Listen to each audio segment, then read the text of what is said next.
230 million years ago, the world was raw, dangerous, and still in the process of becoming the planet we know today.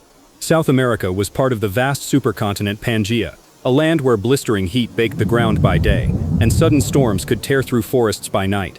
The environment was unstable. Floods and droughts came in unpredictable cycles, and every creature that lived here had to adapt quickly or vanish forever. The forests of this world were nothing like the ones we see today. Instead of oaks and pines, there were towering cycads, giant horsetails, and primitive conifers. The air was heavy with humidity, and every shadow seemed to conceal danger. Along the riverbanks lurked amphibians larger than humans, and crocodile-like reptiles waited in silence for prey to approach the water. In the skies, the first pterosaurs flapped clumsily, claiming their place above, and on the ground, a new type of animal was beginning to emerge. Small, fragile, but fast, these were the first dinosaurs. They weren't rulers yet.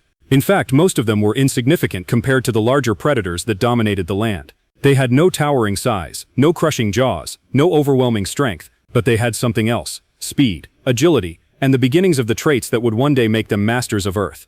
Among these pioneers was one of the very first, Eoraptor, whose name means dawn thief. Barely 3 feet long and weighing no more than a small dog, it moved quickly through the undergrowth, weaving between roots and ferns. Its body was light, its legs built for speed, its eyes sharp and watchful. Though small, it was constantly alert, for everything in this land seemed to be larger and hungrier. The Triassic world was not a place for the careless. Herrerasaurus, one of the first true predators, stalked the same forests, standing 5 times the size of Eoraptor. A single mistake, a snapped twig, a pause too long in the open, could turn the little dinosaur into a meal. Even the rivers were dangerous, where ancient reptiles lay waiting beneath the surface. Yet despite its size, Eoraptor endured. It learned when to move and when to hide. It could hunt insects and lizards when food was scarce, or nibble on plants when nothing else was available. It was flexible, adaptable, the perfect strategy for survival in a world that changed constantly.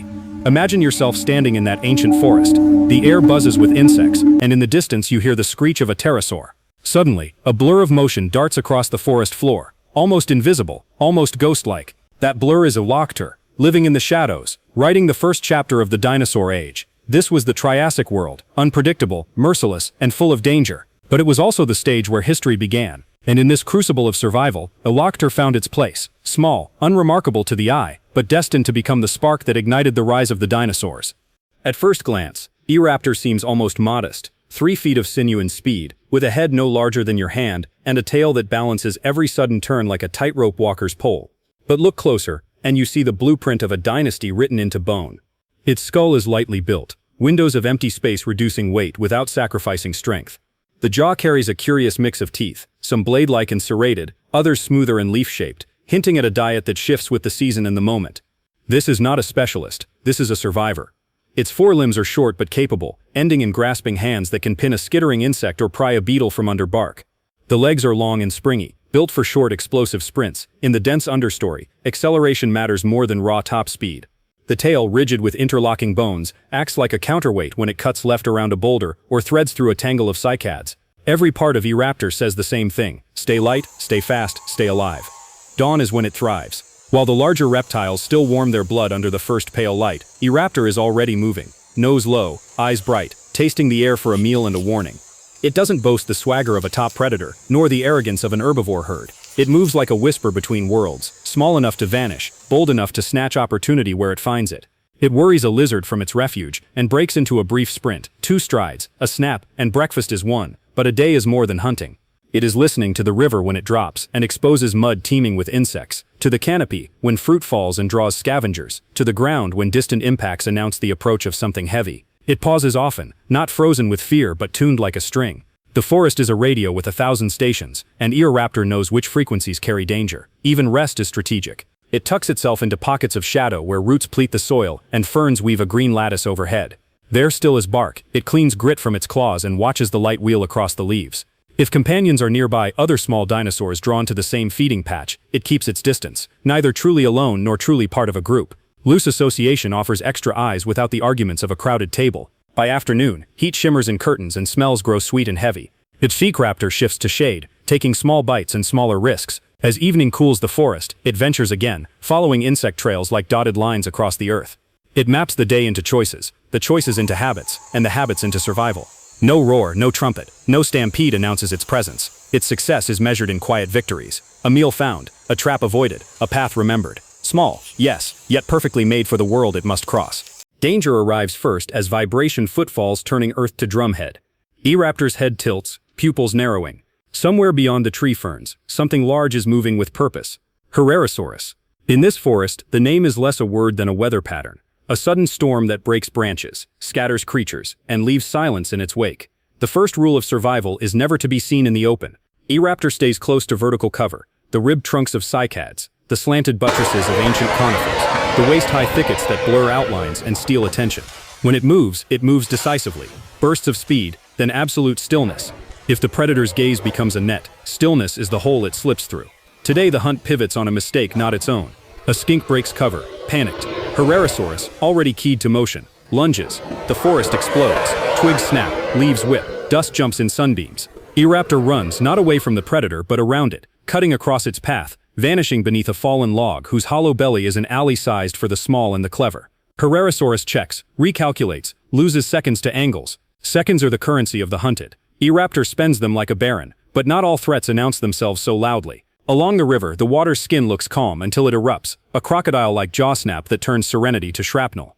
Eoraptor never drinks without a plan. It approaches obliquely, pauses twice, reads the ripples. One step, wait. Two steps, wait. A sip only when the surface writes no hidden story. The moment a dragonfly lifts wrong, it's gone, sprinting uphill where water cannot follow. Aerial danger casts shadows without sound. Pterosaurs circle as the day warms, eyes tuned to movement. Eoraptor knows the geometry of safety. Beneath dense fronds, the sky breaks into mosaics of dark and light that hide its outline. It times its dashes to the sweep of wings, move when the predator turns, freeze when it faces. To live small is to master timing. Sometimes the forest becomes a maze of contradictions. Safety lies through noise, protection lies past openness. Eoraptor learns the hotspots, the noisy leaf beds that mask footfalls, the narrow rock corridors that deny big bodies, the scent trails that betray hunters more than hunted. It memorizes escape ladders. Root, stone, log, slope, left at the conifer scar, right at the split boulder, under the arch of the fallen branch. In panic, memory becomes map. Not every chase ends in triumph. There are close calls that strip furrows of skin and leave a tremor in the leg for hours. But the ledger favors the alert. Eoraptor lives by being inconvenient to catch, too quick at short range, too small for tight turns, too vanished in clutter. Where strength fails, strategy remains. Every evening it carries home a lesson, how the wind hid scent today, how the sun betrayed motion, how the ground told lies and truths. Predators write the test. Eoraptor studies the answers while the ink is still wet. The Triassic sky is a dictator with moods. Weeks of blistering heat press the forest flat. Then a single afternoon unbuttons the heavens and drops a river from the air. The land remembers every injury, gullies carved by last season's rage, flood scars braided across the plain, cracked clay where water once stood. In this country of extremes, survival is less a contest against enemies than a negotiation with change. Drought tightens first in the plants. Leaves curl, berries shrivel, insects burrow deep. Eoraptor feels it in the distance between meals and the dryness at the back of the throat. It lengthens its search, shifting routes toward shaded ravines and seep springs, where trickles persist. The omnivore's gift is permission. When prey grows scarce, plants become plan A. It nibbles tender shoots, chews fallen seeds soft enough for its mixed teeth, and raids bark for trapped beetles. A full belly isn't pride, it's permission to see tomorrow. Storm season flips the script. Water comes hard and fast, turning paths to rivers and dens to pits. The forest becomes a riddle, where yesterday's safe ground is today's trap. Eoraptor climbs, small ridges, root-latticed knolls, patches of high gravel where the flood spreads thin. After the deluge, the world smells like metal and green life. Opportunity blooms, drowned insects in eddies, stranded grubs under lifted bark, fruit shaken loose by wind. It feeds greedily, knowing feast is only the other face of famine. Temperature swings bring their own arithmetic. Cool mornings favor movement before larger reptiles fully wake. Hot middays force long rests in ventilated shade. Hollows where two breezes cross, beneath fronds that sip heat from skin. Eoraptor learns the microclimates, the north face of a boulder that stays cool, the seam between trunk and earth where air lingers, the open patch where evening drafts collect. Weather is not background, it is the stage manager of every scene. Even the earth shifts underfoot. Minor tremors rattle cones from branches. Volcanic breath sometimes smudges the horizon, turning sunsets to blood and mornings to copper. Ashfall can smother insects, disaster for some, buffet for others. Eoraptor steps lightly through the powder, leaving no deep print to advertise its route, and takes what the day allows. Adaptation is more than changing diet or schedule. It's a way of thinking, a willingness to revise the plan with each new hint the world offers. Eoraptor carries no certainty, only tendencies. Move early, rest smart, test water twice, trust shade more than speed, trade risk for calories only when the math is kind. In a land that keeps switching rules, the champion is the one who keeps switching strategies. Here, resilience is not hard skin or heavy armor. It's the grace to pivot before the ground does. If you could hold Eoraptor's bones in your hands, you would feel history arranged in miniature. The light skull, the grasping hand, the long balancing tail, features that seem simple here, will be amplified, specialized, and celebrated across ages to come. This little frame is not a final product, it is a draft with genius in its margins. From such drafts, the Earth will see experiments writ large. Some descendants will lengthen necks into living cranes, turning bodies into towers that shepherd treetops into their mouths. Others will pack muscle into jaws and legs, forging predators whose footfalls are thunder. The theropods will refine Eoraptor's recipe for agility. Tighter tendons, keener vision, the predator's toolkit honed to a razor. The sauropods will pull the design in the other direction. Bones turn to bridges, hearts to engines, lungs to bellows that fuel miles of animal. But lineage is not straight road. It's a delta that braids and rebraids through time. Many branches will end in quiet species that shine and vanish, stories shorter than a season of the planet. Yet the core principles that Eoraptor embodies, lightness, versatility, economy, keep seeding success. Evolution loves a good idea, especially one that can wear 1,000 costumes. To call Eoraptor primitive is not to insult it, it is to recognize the power of simplicity. Specialized champions dominate only while the game stays the same. When climate buckles or continents tear, the nimble designs pass through the doorway first. In that way, Eoraptor is less an ancestor of kings than an architect of the palace, its measurements marked into stone long before banners rise. Imagine the timeline stretched like a ribbon from this forest to the far horizon. Along it, silhouettes swell and shrink. Raptors with crescent claws, titans with cathedral backs, crests that turn skulls into trumpets, plates that make spines into castles. The ribbon flashes with teeth and thunder, with migrations that repaint continents. And if you step back far enough, you can trace a common grammar tying those bodies together. The punctuation marks are in Eoraptor already. We remember giants because they leave big footprints.